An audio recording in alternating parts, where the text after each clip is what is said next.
Mais uma vez, estendo à igreja um feliz sábado. Feliz sábado. Obrigado, irmã, pelo louvor.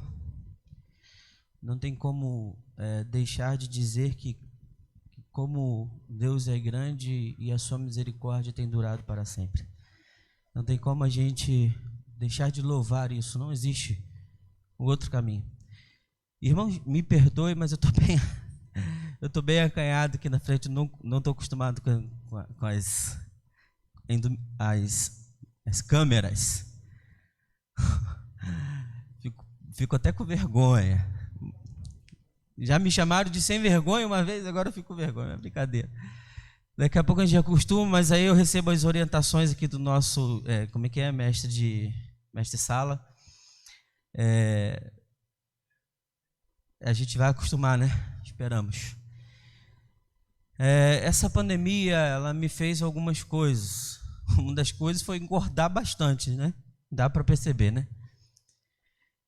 A outra foi que eu passei esse tempo, de final de março para cá, eu passei um período de muito estudo da palavra de Deus, lendo alguns livros e refletindo sobre algumas coisas, e eu tirei a conclusão que, sem dúvida nenhuma, eu faço parte da Igreja Verdadeira do Senhor. Uma igreja que nasceu de um movimento profético, de uma profecia, depois de um movimento profético ter acontecido, que surgiu com tanta força que ela se mantém firme na mesma esperança, na mesma pregação, no advento, na pregação da volta de Jesus. E eu, sem dúvida nenhuma, tenho a certeza de que eu faço parte da igreja que estará no céu junto com Jesus Cristo. Só que eu não quero ir como igreja para o céu sozinho com minha igreja. Eu quero que outras pessoas vá para o céu junto comigo, junto com a minha igreja. Para isso, eu tenho um ministério aqui na terra. Eu preciso propagar esse evangelho. E hoje, não existe uma outra mensagem a ser propagada do que a volta de Jesus ou o que acontecerá antes da volta de Jesus. E eu tenho pregado sobre isso aonde eu vou. Eu tenho, de alguma forma, usado o pouco conhecimento, as limitações que Deus me permite que eu tenha, para usar o pouco tempo que nos é concedido para pregar sobre os acontecimentos que mostrariam a volta de Cristo e para pregar como será a eternidade para cada um de nós. E hoje eu não quero fazer diferente aqui na igreja dos irmãos. Eu quero fazer igualmente eu faço em outros lugares. Quer seja ele um grupo de 2, 3 pessoas, quer seja ela uma igreja de 900 membros, a maior da associação ou a menor, não sei. Importa que eu esteja ali pregando essa palavra, porque esse é o desejo do Senhor para mim.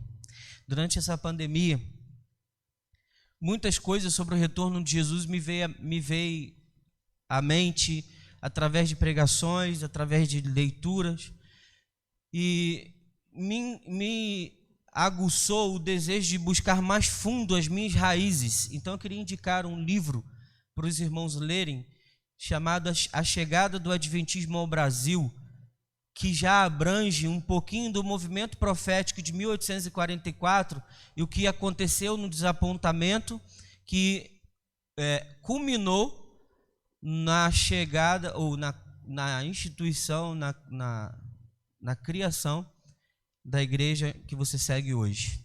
A Chegada do Adventismo ao Brasil é um livro do pastor Michelson Borges, pastor e jornalista. Quando ele escreveu esse livro, ele ainda era jornalista. Ele escreveu esse livro e é um livro espetacular. Parece que você está assistindo um filme, A Chegada do Adventismo ao Brasil. Conversas à parte, eu queria convidá-los a abrir a palavra de Deus no sermão profético. Quem sabe onde está o sermão profético? Mateus capítulo 24. Mateus capítulo 24.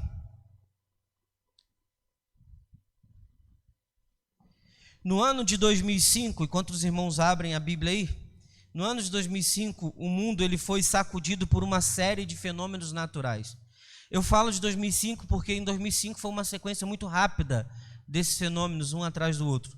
naquele ano aconteceu o furacão Katrina, naquele ano aconteceu o tsunami na Ásia, naquele ano aconteceu mais de 30 terremotos no continente europeu, e eu falo de 2005 porque a sequência desses acontecimentos foram muito rápidos. E quando eu olho para as profecias, para o sermão profético de Mateus 24, eu percebo que logo depois de que apresentaram para Cristo o grande templo de Jerusalém, Jesus falou assim: olha, fica tranquilo, porque aqui não vai ficar pedra sobre pedra, vai ser tudo destruído, não foi isso? E olha só que interessante, depois, 70 anos depois de Cristo, Jerusalém foi destruída e invadida. Eu queria convidá-los já abriu? Se já abriu, vamos orar. Então, querido Deus, Pai eterno, em humildade nos colocamos na Tua presença agora, pedindo que o Senhor esvazie de nós todo eu e que o Senhor fale aos nossos corações agora. Por isso, ó Pai, a escatologia, que é o estudo da doutrina do tempo do fim, a teologia do tempo do fim, ela nos ensina que nesse momento todo e qualquer tipo de pensamento deve ser tirado de nossa mente, para que o Senhor fale conosco, para que o Senhor nos apresente através da sua Escritura qual o desejo que o Senhor tem para cada um de nós como seus filhos. E eu tenho certeza de que a sua volta está mais breve do que imaginamos. Peço ao Senhor agora humildemente que nós possamos estar preparados para o seu retorno aqui nessa terra. O meu desejo, a minha oração é que o Senhor nos salve. E se isso for pedir demais, ó Pai, que o Senhor nos salve. E continuaremos pedindo, ó Pai, em nome de Jesus Cristo. Amém. Mateus 24 começa com esse textozinho que eu já falei para vocês, mais ou menos, dos discípulos apresentando para Jesus as construções do templo lá em Jerusalém. Jesus fala que vai ser derribados. Ao darmos uma olhada na Bíblia, nas previsões do tempo do fim, concernente ao chamado tempo do fim, né? Nós percebemos que todas essas alterações da natureza, elas são evidências dos vários sinais que indicariam a proximidade de Jesus a essa terra. E sabe, eu trabalho com uma pessoa que não é cristã, mas ela não é cristã, eu digo, não tem nenhuma denominação. Ela é cristã, ela acredita em Cristo. Mas todo dia ela fala para mim: rapaz, o que está acontecendo não pode. Só pode ser a volta de Jesus. Não pode, tudo que está acontecendo aí é a volta de Jesus, só pode ser isso. E não segue nenhuma denominação. E eu fico encucado com aquilo ali, quase todo dia eu ouço aquela frase: você viu o que aconteceu lá no lugar tal, tal, tal? Só pode ser a volta de Jesus. Olha a política, não pode, cara, a corrupção, não sei o quê, só pode ser a volta de Jesus. E eu fiquei preocupado com isso. E aí, quando a gente estuda a escatologia, que estuda a teologia do tempo do fim, que estuda as profecias do tempo do fim, a gente começa a perceber algumas coisas e realmente a gente começa a entrar em conexão ao que aquele amigo cristão começa a falar. Realmente estamos vivendo no tempo do fim. Eu quero convidar vocês a ler comigo o capítulo 24, do verso 7, do verso 3 até o verso 7. Diz assim: no Monte das Oliveiras achava-se Jesus assentado. Quando se aproximaram dele os discípulos em particular, e lhe disseram: dize-nos quando acontecerão essas coisas, e que sinal haverá da tua vinda e da consumação dos séculos? E aí ele lhe respondeu: vede que ninguém vos engane, porque virão muitos em meu nome dizendo: eu sou o Cristo, e enganarão a muitos. E certamente ouvirão falar de guerra, rumores de guerra. Vedes, não se assusteis, porque é necessário que assim aconteça, mas ainda não é o fim. Versículo 7: porque se levantará nação contra nação, reino contra reino, haverá fome e terremotos em vários lugares. Versículo 18 também, eu vou encerrar essa parte nele. Porém, tudo isso é o princípio das... Quando que nós vamos viver essas coisas que eu acabei de ler? Já estamos vivendo. O período em que vivemos já é o princípio das dores. Já assistimos guerras? Sim. Tem nação se levantando contra a nação? Sim. Não sei se vocês sabem, mas o mundo aí fora está em guerra.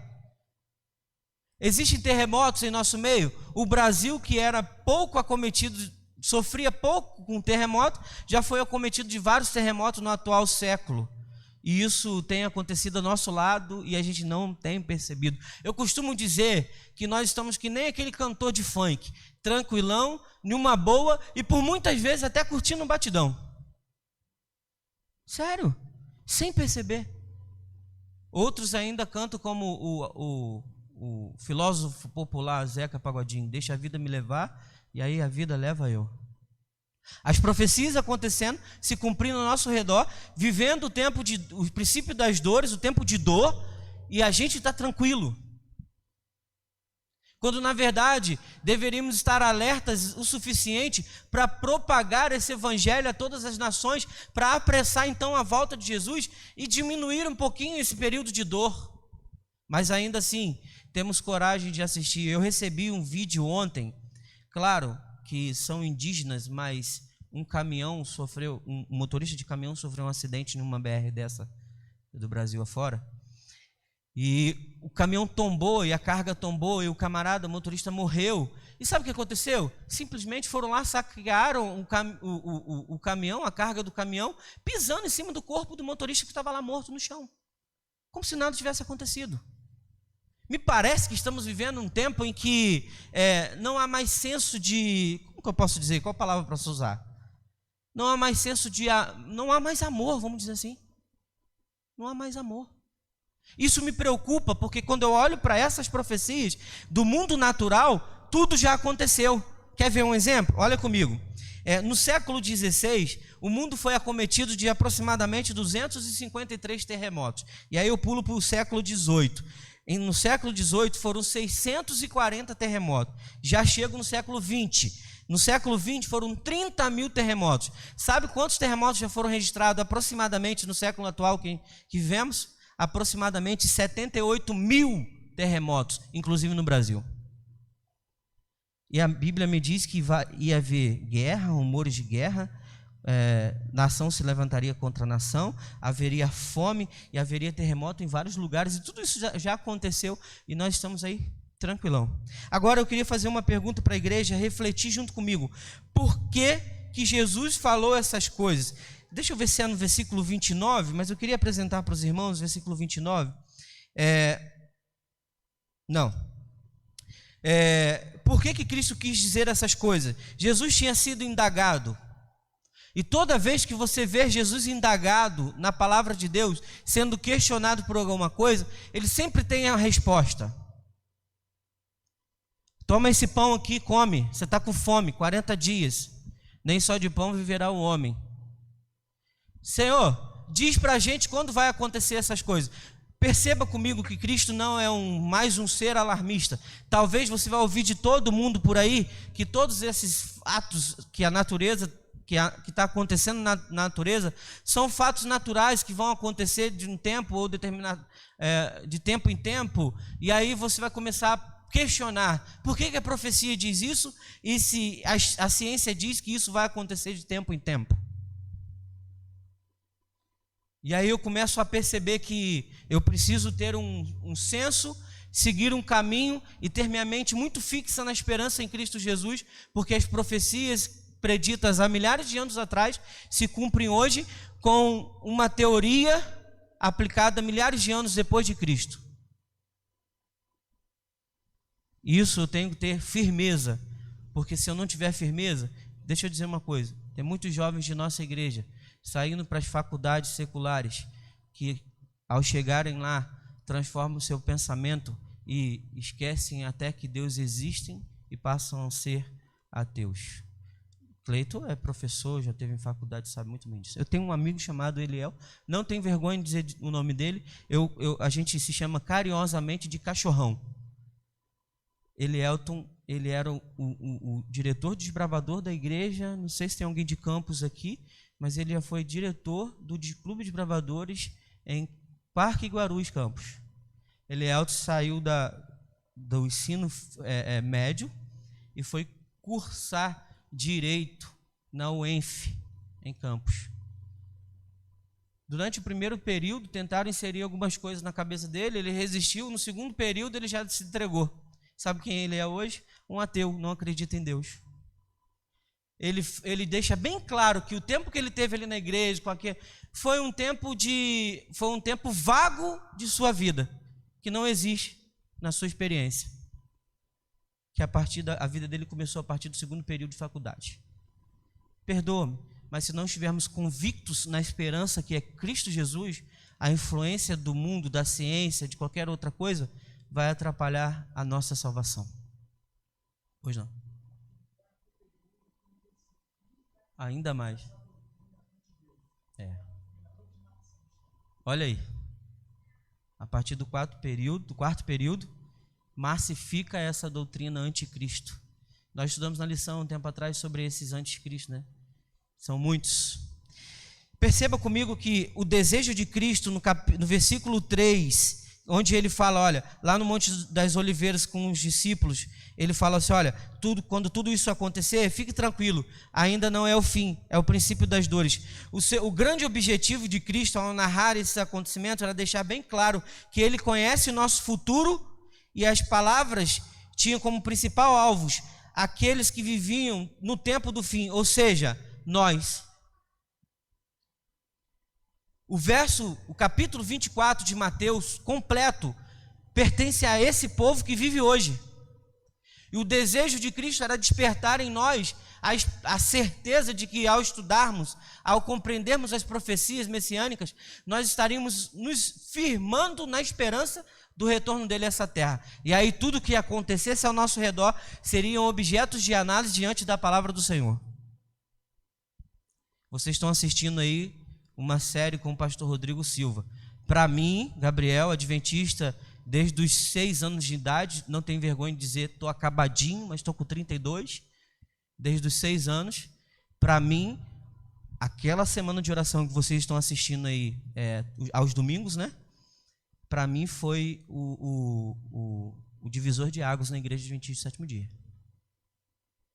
Não sei se vocês percebem da forma que eu percebo, mas foi jogado de lado, vamos dizer, toda vaidade, todo legalismo, e foi apresentado para a gente um Cristo que vai voltar. E aí, igreja de Deus que se achava perfeita, é hora de se consertar, se colocar nos trilhos para encontrar com Cristo.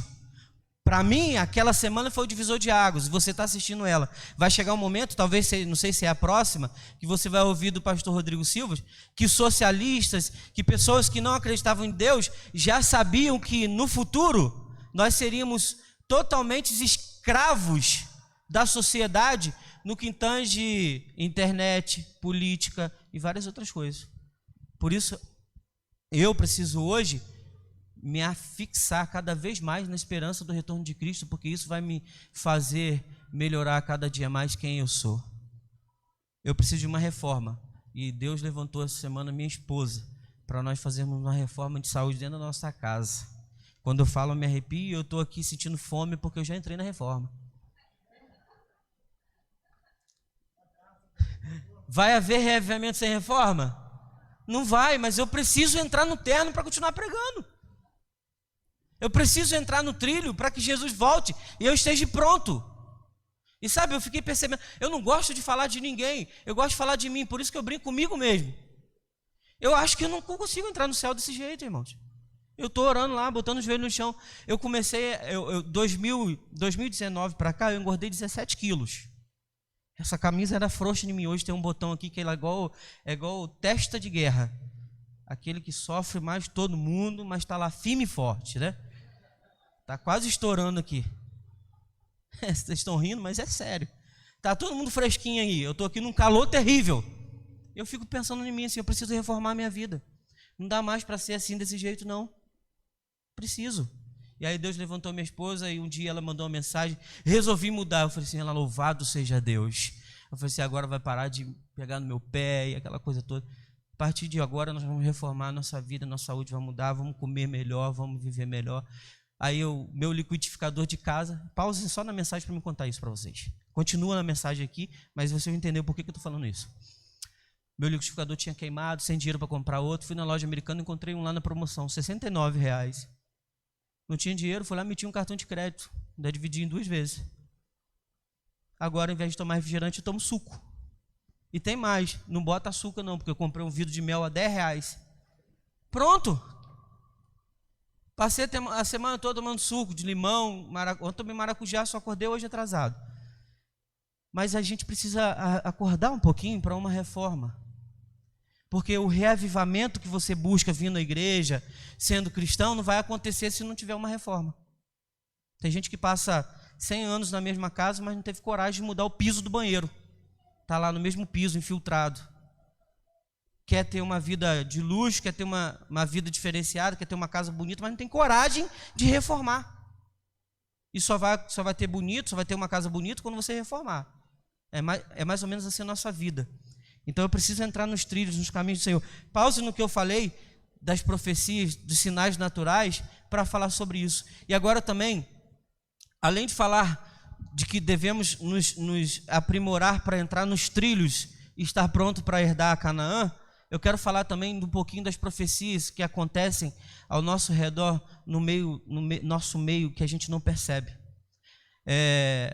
No livro Eventos Finais, eu tenho um bem antiguinho lá em casa, ainda era pequeno, não sei quem tem esse livro. Na página 99 e na página 100 desse livro, gente, quanto tempo aí eu tenho? Sabe me dizer, não? Enfim, não precisa, me perdoe, mas eu preciso falar isso. Na página 99 e na página 100 existem duas partes, dois parágrafos que falam algo muito interessante. Em um sonho, Ellen White foi levada à cidade de Nova York para contemplar os grandes edifícios ali erigidos, construídos. Nesse sonho, ela, diante de homens, alguns falam para ela assim: olha, está vendo esse templo? Esses templos não, esses edifícios, eles foram constituídos para glorificação de seus proprietários e construtores.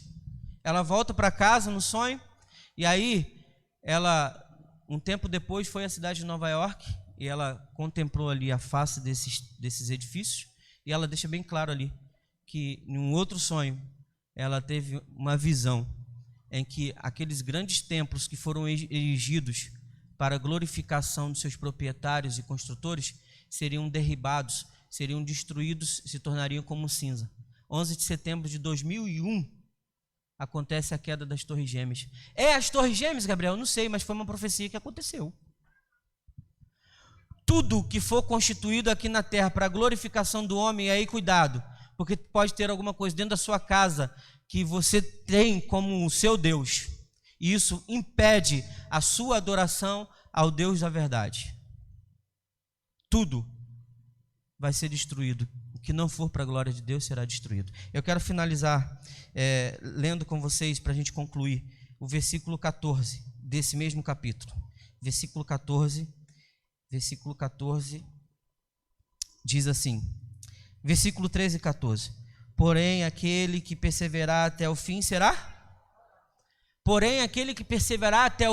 salvo. E o versículo 14, ele me diz assim: e será pregado esse evangelho a todo o reino, a todo mundo, para testemunho de todas as nações. Então, por isso que eu estou aqui hoje, com todas as minhas limitações de conhecimento, todas as minhas limitações, para pregar esse evangelho, porque Jesus está voltando, e eu quero fazer parte desse povo aqui, que prega o evangelho a todo o reino, a todas as nações, para que ele volte, e aí sim a gente encerra a dor nesse mundo.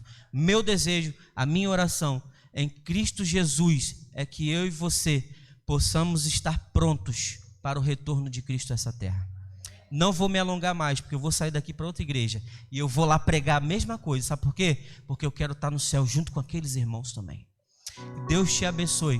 Eu quero cantar junto com a igreja um hino. E quando eu canto esse hino, acontece um arrepio dentro de mim muito forte.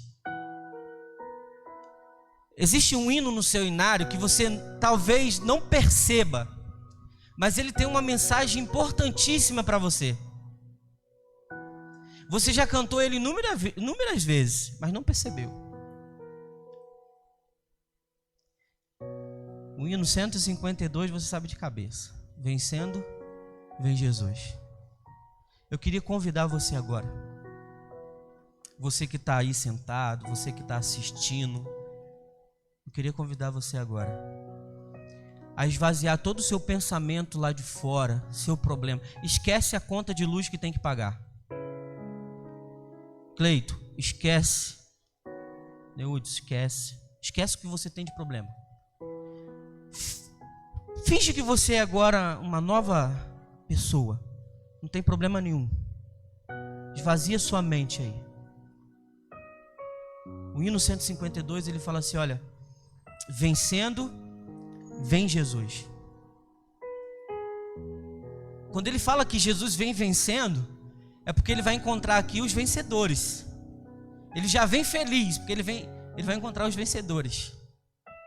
Esvaziados de todos os problemas e dificuldades que você tem hoje, eu te convido agora a cantar esse hino junto comigo.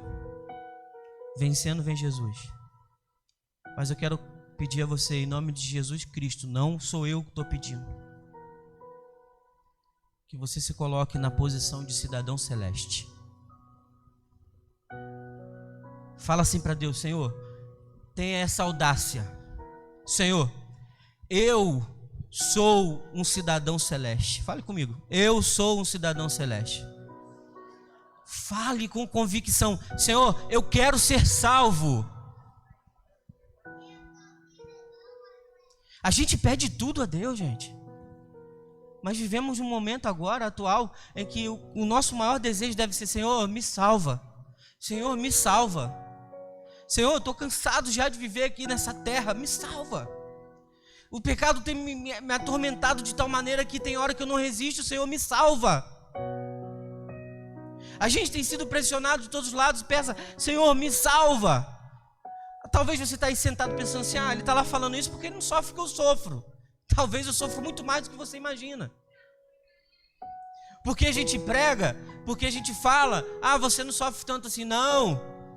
Acontece uma perseguição muito grande. E sabe, de março de 2019 a julho de 2019, eu fui acometido por uma doença chamada depressão. Sabe o que é você tomar 3 remédios ao mesmo tempo, de tarja preta? Eu passei 1 mês da minha vida sem dormir. Um camarada que é brincalhão, que é sorridente, que gostava de estar no meio de todo mundo. Eu sou povo, eu gosto de estar no meio de todo mundo. Se tiver um almoço, então me chama que eu estou dentro. Eu me afastei, eu fiquei dentro de casa. Eu, inclusive, estava até na escala para pregar aqui nessa igreja e eu não vim. Eu esqueci de todos os meus compromissos, eu não sabia de nada, eu dormia a poder de remédio. A depressão me fez chegar a um ponto da minha vida de reflexão, onde que a partir daquele momento, tudo que acontecia comigo era objeto de reflexão. Tinha um hino que, quando ela vinha assim, bem forte, e fazia eu chorar, sem ter motivos, tinha um hino que vinha na minha cabeça assim, olha, tem alguém orando, posso sentir, tem alguém orando por mim, fortes mãos vêm me envolver Eu ficava ouvindo esse hino. Nos momentos em que eu fui melhorando, eu recebi a visita de um camarada que está afastado da igreja há 22 anos. Sabe o que é 22 longe da igreja? É como se a igreja não existisse mais, mas a esposa dele está na igreja. Esse cara foi lá me visitar, tio Mauro, me deu um abraço e ele falou assim, olha, Jesus está voltando. Opa, eu ouvi isso de um camarada que está tão longe. A partir daquele momento eu senti que o que eu passava era só o prenúncio de algo muito pior que vai acontecer. Comigo, não sei, mas com a humanidade sim. Se eu vou fazer parte desse acontecimento, também não sei, pode ser que não. Mas enquanto isso não aconteça, eu preciso pregar o evangelho. Hoje eu posso dizer bem claro com os irmãos, eu venci a depressão, não tomo nenhum remédio. E sabe o que me traz felicidade? Poder abrir a palavra de Deus e pregar a mensagem do Senhor onde quer que eu for chamado. Tente você vencer as barreiras do seu ego, dos desejos que Satanás implica para você, coloca diante da tua face, e se entregue a Cristo agora de pé, cantando o hino 152. Seja um vencedor ao lado de Jesus. Me perdoe o tempo, me perdoe aí algumas colocações que eu possa ter feito, mas é necessário que eu pregue para que eu também acorde para esse momento. Eu quero estar no céu e eu desejo que você também esteja lá. 152. Vencendo, vem Jesus.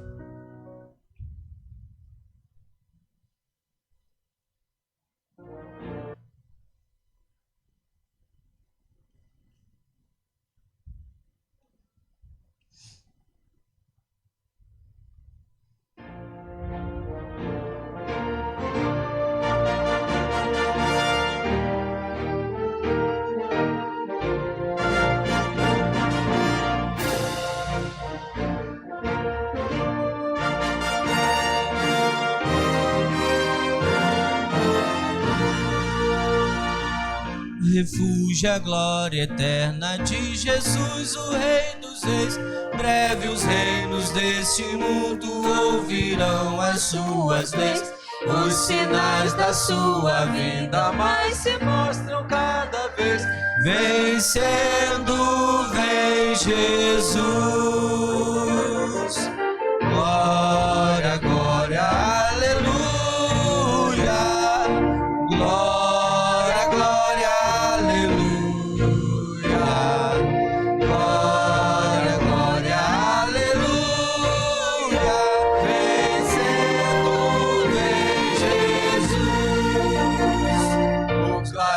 Chama os crentes, a batalha já soou. Cristo à frente do seu povo, multidão já conquistou.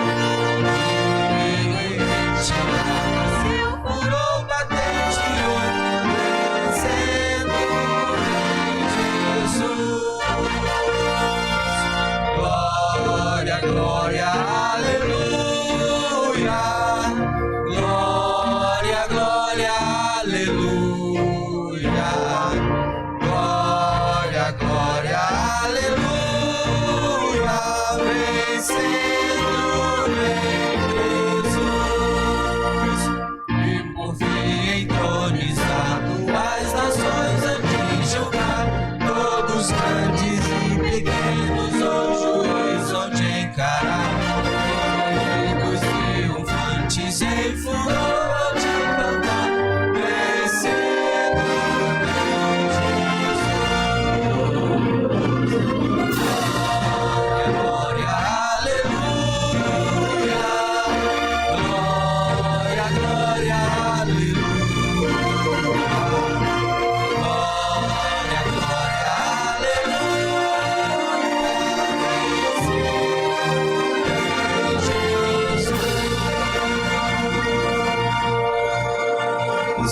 Aleluia. Amém. As três mensagens angélicas, a primeira voz que gritou bem alto do anjo dizia no verso 7 de Apocalipse 14 assim, olha, dizendo em grande voz, temei a Deus e dá-lhe glória, pois é chegada a hora do seu juízo, e apresentai e adorai aquele que fez o céu, a terra, o mar e a fonte das águas. Esse é o nosso desejo, a nossa oração em nome de Jesus. Senhor, em qualidade de seus filhos, estamos diante da tua presença, esvaziados de todo qualquer tipo de problema e dificuldade que tenhamos. A nossa oração aqui agora, ó Pai, é que o Senhor transforme dentro de nós e nos coloque sempre aptos a sermos, como falamos, cidadãos celestes. Independente de quem somos, os pecados que acometemos agora há pouco antes de entrar aqui dentro. Que a partir de agora, como seus filhos, chamados por Ti para uma adoração de verdade, nós queremos nos render aos seus pés e pedir, Senhor, nos salve. Salve a Tua igreja, salve a nossa família, ó Pai, salve os nossos amigos, ó Deus, nos dê o privilégio de amanhã estar no céu contigo, ó Pai, te adorando em espírito e em verdade. Ó Pai, nós queremos sentir o toque do Senhor em nossa vida. Para isso, derrame sobre nós o Espírito Santo, que possamos ser cheios do Espírito Santo e propagar, exalar ao mundo essa esperança do seu retorno e do fim de todas as dores da morte e do sofrimento nessa terra. Em nome de Jesus queremos estar contigo no céu. Por isso clamamos mais uma vez por nossa salvação. Em nome de Jesus Cristo. Amém. E amém, Senhor.